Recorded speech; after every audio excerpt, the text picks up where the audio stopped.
જય ગિરનારી મિત્રો, આજે હું તમને વિડીયો દ્વારા એવી જગ્યાના દર્શન કરાવવાનો છું કે જેના શ્રદ્ધાપૂર્વક દર્શન કરવાથી તમારી દરેક મનોકામના પૂરી થઈ જાય.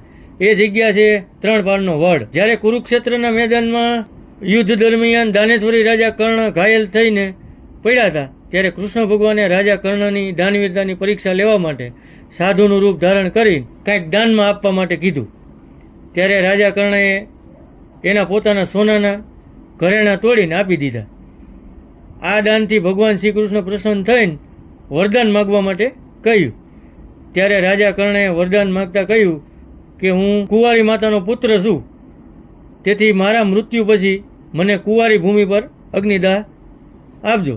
ત્યાર પછી શ્રી કૃષ્ણ ભગવાન અને પાંડવો રાજા કર્ણના દેહને સૂર્યપુત્રી તાપી નદીના કિનારે અશ્વની કુમાર ઉપર અગ્નિદાહ આપ્યો, કે જ્યાં આજે ભગવાન શ્રી કૃષ્ણના કહેવાથી ત્રણ પાનનો વડ છે. જે 1.5 ફૂટનો વડ છે એ હજી પણ ચોથું પાન આવે એટલે એક પાન ખરી જાય છે, કે જે બ્રહ્મા, વિષ્ણુ અને મહેશના પ્રતિકરૂપી જે કોઈ માનવી શ્રદ્ધાથી માનતા રાખશે તો એની ઈચ્છા દાનેશ્વરી રાજાના પ્રતાપથી પૂરી થાય.